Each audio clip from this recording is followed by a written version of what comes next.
Hello and welcome back to the Nick Tiffany's Movie Reviews in the podcast form. We're coming at you today with our second review of a 2023 film, and that is Tetris, streaming on Apple TV+. That's where I watched it last night, and I gotta tell you, I was pretty pleasantly surprised and a little shocked by how much I enjoyed this story about the world's most popular game and how it came to be such a household and worldwide phenomenon. Tetris, only recently, I think in 2019, was the highest selling, most popular game in the world. Only surpassed by Minecraft, which seems a little crazy, but the Minecraft craze was pretty real though too. So I can somewhat understand that. But the Tetris longevity from the 80s into almost the 2020s is kind of insane. What really kind of drew my interest more than anything in this project is lead actor Taron Egerton, who you might know as Eggsy from the Kingsman movies. He played Elton John and Rocket Man, Eddie the Eagle.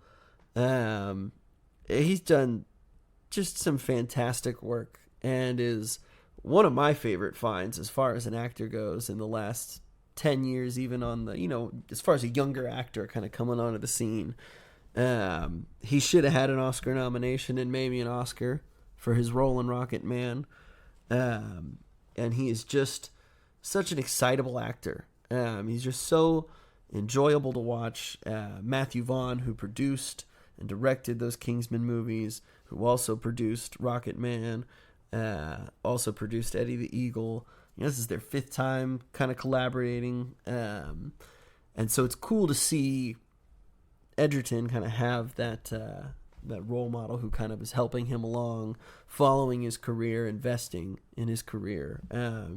Because he's such a terrific actor.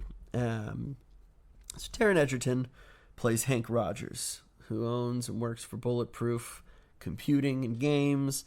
He's been making 8-bit games, and he's at the Consumer Electronics Show in Las Vegas in the 80s. Just trying to get someone to buy into his game. It's kind of like chess, but harder. This is the time where arcade games and arcades are just sweeping the nation. Video games are taking over. And the idea of a handheld gaming device, nothing like that has ever been propositioned. I'm sure it's been propositioned, but nothing had been done. There was no handheld console at the time.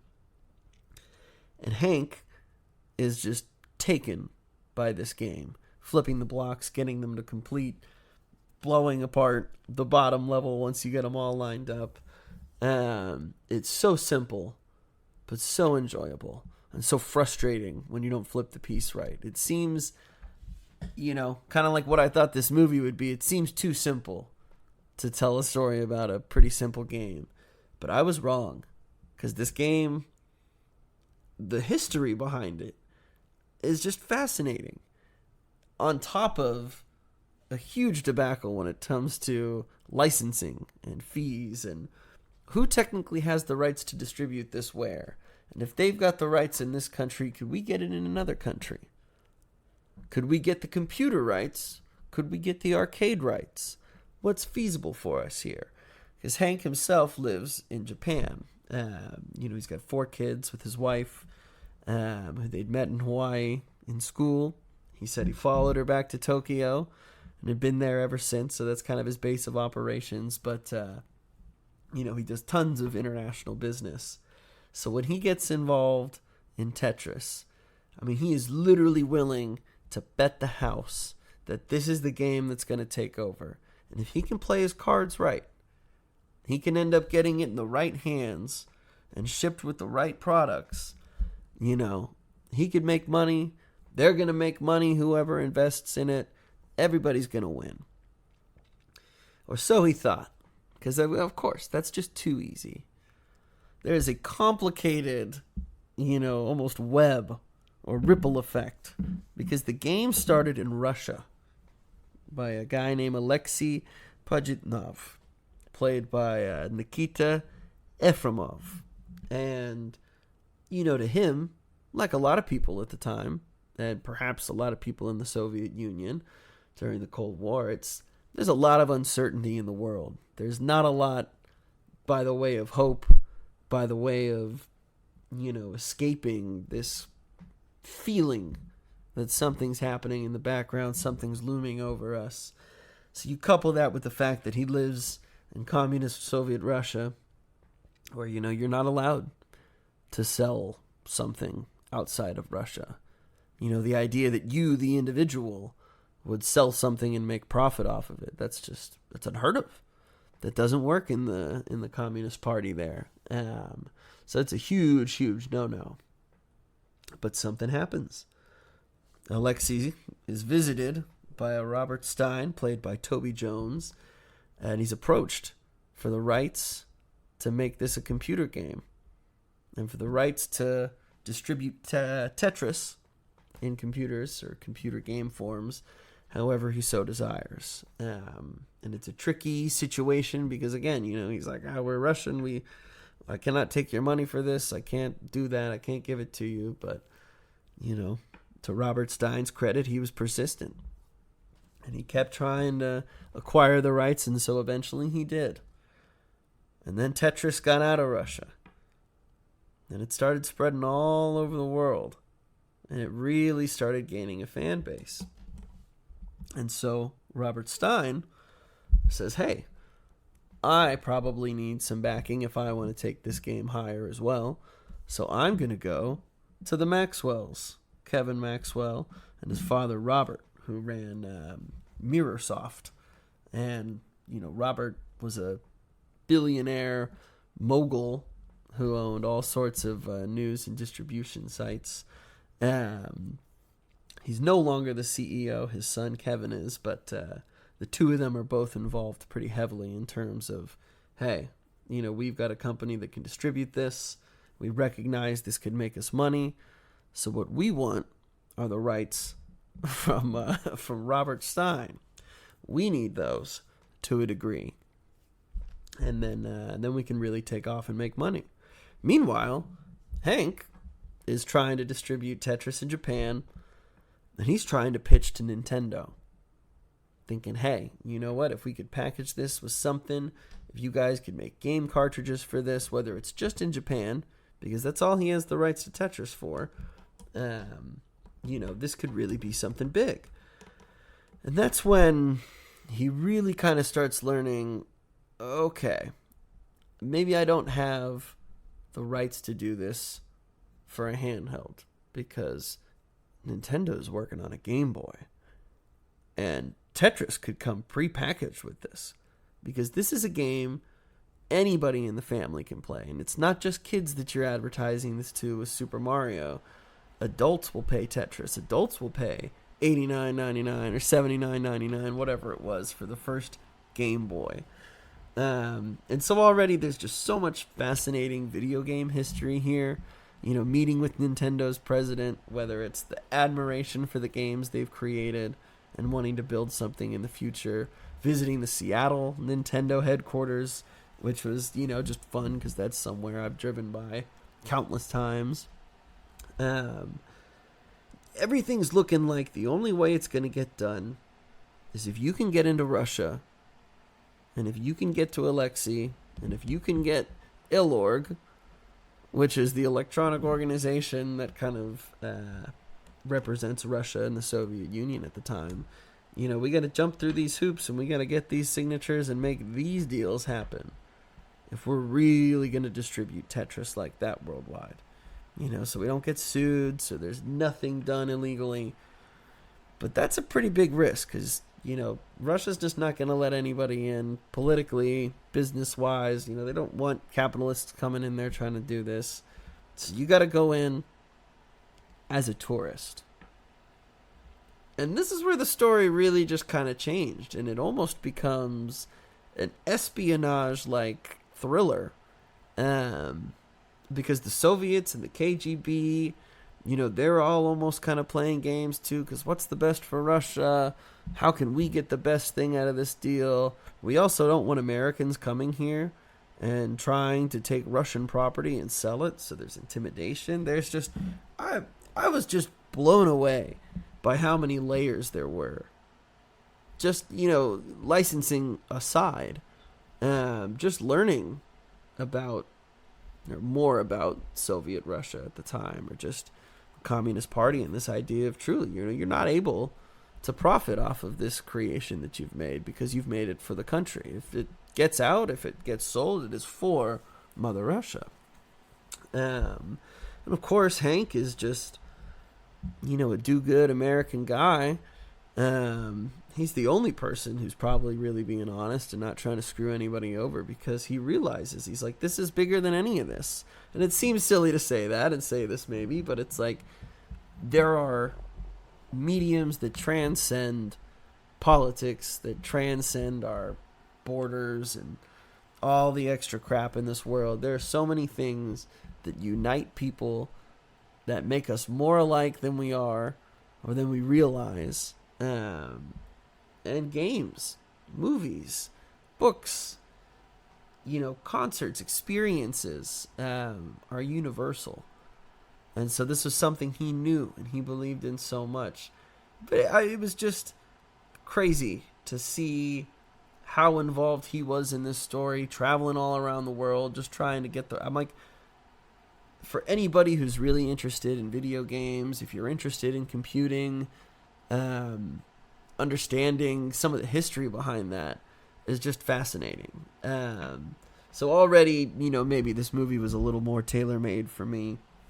I thought immediately of my dad while watching this, because I was like, oh, he's going to love this. He's going to geek out and totally enjoy it, because, the film, while it is live action, it's got fun digital 8-bit fade outs, or sometimes as the characters are introduced, they're 8-bit at first, or as you move through the different chapters of the story, essentially it's different levels. So they do tie in little bits of video games into the overall story. It's nothing that gets annoying. If anything, it's more cute and just kind of like, oh, like that's kind of fun. It's nothing that makes or breaks the movie. But I just, it's not a perfect movie. But again, I feel like I was thinking the other day, when I had started reviewing, I got a nickname pretty quick. They used to call me Old 4-Star. I would just see so many movies a week. I was doing 200 movies a week. Not a week, a year. Writing reviews, seeing so many different kinds of stories. Sometimes, obviously, if you see 200 movies a year, there's going to be some duds. There's going to be a lot that's right in the middle of the road. And for me, middle of the road at the time, being in high school, doing all this film reviewing and interviews and all these different things, I was just happy to have a seat at the table. I was happy, I'm like, rarely did I see a movie that was so bad that I was like annoyed that I went out of my way to go see it, or it's like, I got to drive to Seattle and come all the way out here for this. In most cases, if there was a really bad movie, at least we all kind of had fun with it at the screening. But because of this, because I was probably a little more naive, I'm not saying I'm jaded and cynical now. Some might say I've gotten a little bit more, but I don't know. I loved watching movies, and I loved going to the theater. I loved being surprised by true stories, fake stories, and anything in between. And so I don't know. Was I a little overly generous to some films? Definitely. Have a lot of those film grades probably changed from a 4 to a 3? Probably. Some of them a 3.5. Some of them, may have gotten that extra half-star bump up.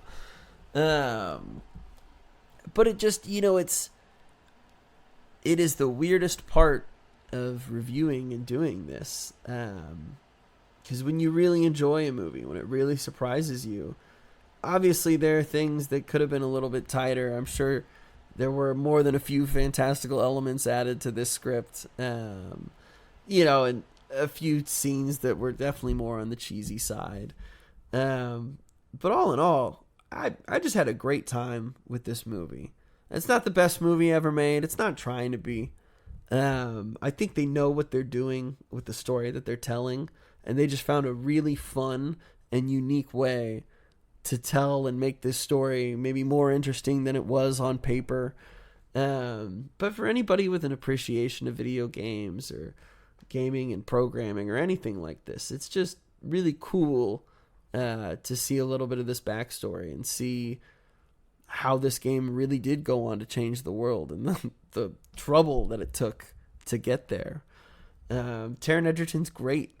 Once you get past the fact that his acting coach or his American accent sounds just like Leonardo DiCaprio in The Wolf of Wall Street, whether it's the enunciation and talking about selling, because there's a lot of selling going on, and you could almost, I was waiting for him to give you the eye, that DiCaprio eye that he gives you when he's looking at you real close, trying to sell this deal or sell that pen.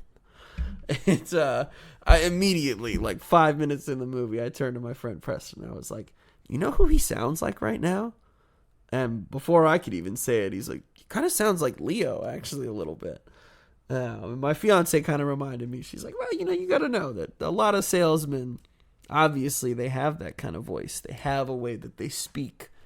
And it sometimes does really draw you in. You're like, crap, it's working. Except this time they weren't selling a crap product, which was great. So if you have Apple TV Plus, not only are there some really terrific original TV shows streaming on there, outside of Ted Lasso, which is great. But I haven't checked out Shrinking yet. I've been told that's fantastic. Apple, kind of like HBO to a degree, they really are trying to take a lot of their projects seriously. And they're not just pumping out a lot of Netflix horrible shows that are just going to get eaten up in a week and spat out. There's a degree of quality on Apple that I do appreciate. Some kind of maybe say it's snobbing like HBO, but I'd rather have something more meaningful and worked on to a more serious degree than something that you're just going to throw away and wait for a schlocky sequel or something, So yeah, I would implore you to watch this film. If you got a free night, you could stay in, make some popcorn. It makes for a really good 2 hours. I'm not saying it's going to change your world or anything, but again, it doesn't have to. It's just a really great time and a really enjoyable movie. And, maybe you'll order a handheld Tetris device after that. I thought of Brick Breaker and so many things like that I grew up playing. Bejeweled, all these different kinds of things. All that inspiration, the block destruction, it all comes from Tetris. So, you keep those things in mind. Nothing that we use now, including the microphone and computer and phone that I'm using here, headphones, that wasn't simple stuff. And we often really take for granted the technology that we have. It's technology has automated and ruined some things, sure. But so many things have just made our life so much easier. And it's really cool to see the people who created it get credit. So that's what we've got for Tetris. Join us next time as we keep chugging along through 2023. So far, we're 2 for 2. Hope that keeps up.